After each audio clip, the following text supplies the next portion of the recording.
Setelah sempat ditunda, terdakwa kasus penganiayaan berat berencana Mario Dandi dan Shane Lucas menjalani sidang pembacaan tuntutan dari jaksa hari ini.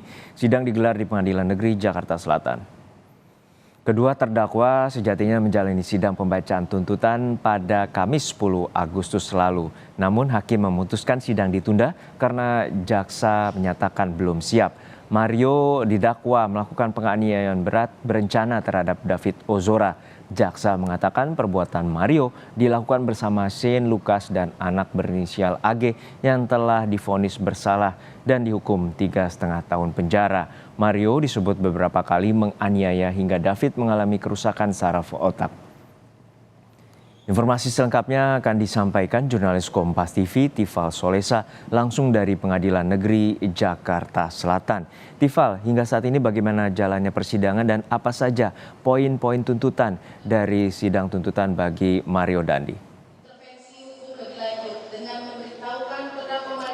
Saya dan teman-teman pewarta lainnya di depan ruang sidang utama Pengadilan Negeri Jakarta Selatan sampai siang ini masih mencermati analisis yuridis yang disampaikan jaksa penuntut umum dari Kejaksaan Negeri Jakarta Selatan untuk terdakwa pertama yang akan disampaikan tuntutannya hari ini. Yang pertama itu adalah terdakwa Mario Dandi Satrio, dan fokus untuk analisis yuridis yang pertama kali disampaikan jaksa adalah untuk pasal di dalam dakwaan primer di pasal 355 ayat 1 Kitab Undang-Undang Hukum Pidana tentang upaya penganiayaan berat dengan rencana terlebih dahulu. Yang saya cermati tadi, poin yang cukup penting di sini ditekankan oleh jaksa penuntut umum bahwa sudah terlihat ada upaya perencanaan yang dilakukan Mario Dandi Satrio terhadap korban David Ozora untuk dilakukan penganiayaan di kawasan Pesanggerahan Jakarta Selatan.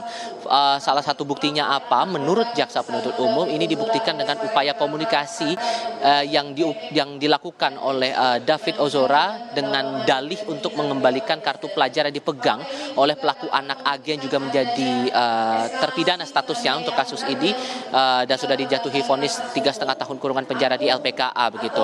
Nah, upaya dilakukan mulai dari memesan ojek daring, kemudian dilakukanlah pertemuan antara AG dengan korban David Ozora di salah satu kompleks perumahan di kawasan Ulu Jami Pesanggerahan Jakarta Selatan kala itu, dan dia terlibat di situ dengan upaya untuk mengonfirmasi dengan alasan atau dalihnya selain untuk mengembalikan kartu pelajar yang dipegang oleh AG, ia juga bertujuan untuk melakukan konfirmasi betulkah ada upaya tindakan tak pantas yang dilakukan David kepada AG yang saat itu statusnya masih sebagai kekasih dari Mario Dandi Satrio. Itu yang menjadi kunci yang dipegang oleh jaksa penuntut umum untuk menjerat Mario Dandi Satrio dengan pasal 355 ayat 1 Kitab Undang-Undang Hukum Pidana. Tapi pertanyaannya, apakah kemudian ini akan dijatuhi pidana maksimal atau dituntut pidana maksimal dari jaksa penuntut umum kepada Mario Dandi? Ini yang menarik untuk dicermati karena analisis yuridis masih terus dibacakan oleh jaksa penuntut umum sampai dengan saat ini.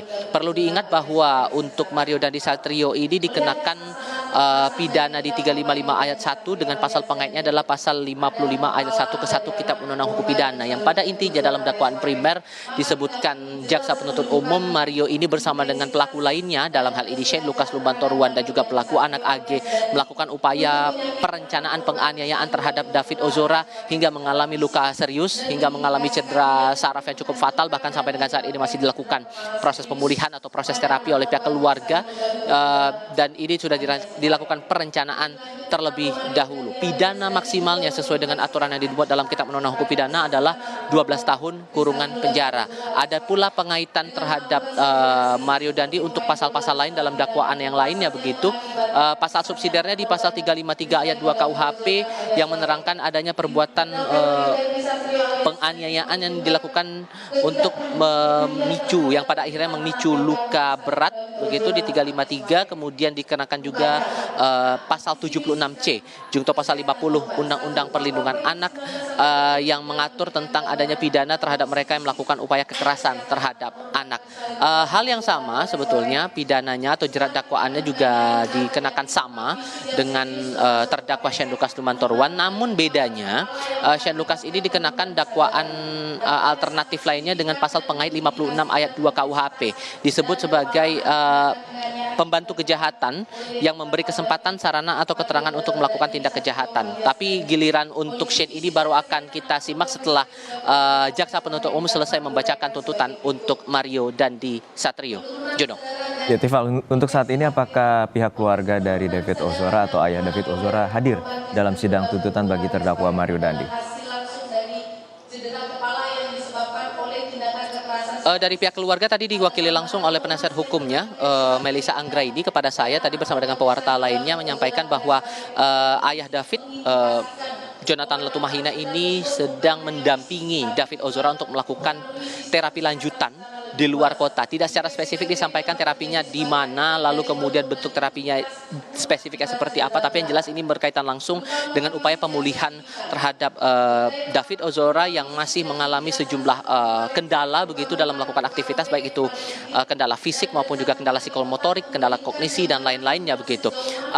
Berkaitan dengan hal itu juga tadi sempat dijelaskan juga oleh pihak keluarga David Ozora lewat penasihat hukumnya Melissa Anggraini kepada wartawan, disebutkan bahwa kemarin persisnya pada hari Senin begitu, ayah David Ozora, Jonathan Latumahina, sudah menyampaikan surat terbuka, melayangkan surat terbuka kepada Jaksa Agung Republik Indonesia Saniter Burhanuddin, ditembuskan kepada Kejaksaan Tinggi DKI Jakarta dan Kejaksaan Negeri Jakarta Selatan. Dan diharapkan dalam surat terbuka itu ia mengharapkan adanya pidana tambahan untuk yang bisa dijatuhkan kepada terdakwa Mario Dandi Satrio dan juga terdakwa Shane Lucas Lumbantoruan. Apa dasarnya?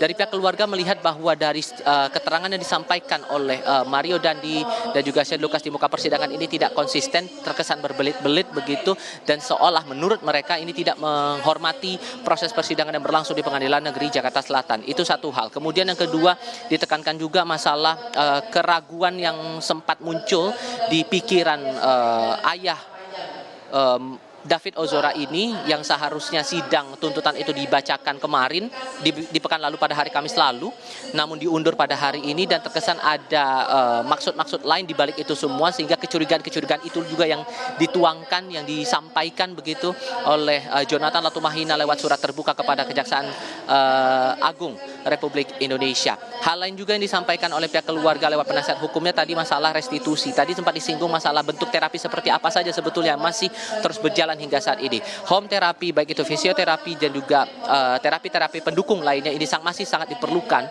oleh David Ozora untuk mengembalikan kondisinya seperti sedia kala, walaupun sebetulnya dalam catatan medis agak sulit untuk mencapai 100% kondisi David ini bisa pulih seperti sebelum dilakukan penganiayaan terhadap dirinya oleh Mario Dandi Satrio dan kawan-kawan begitu.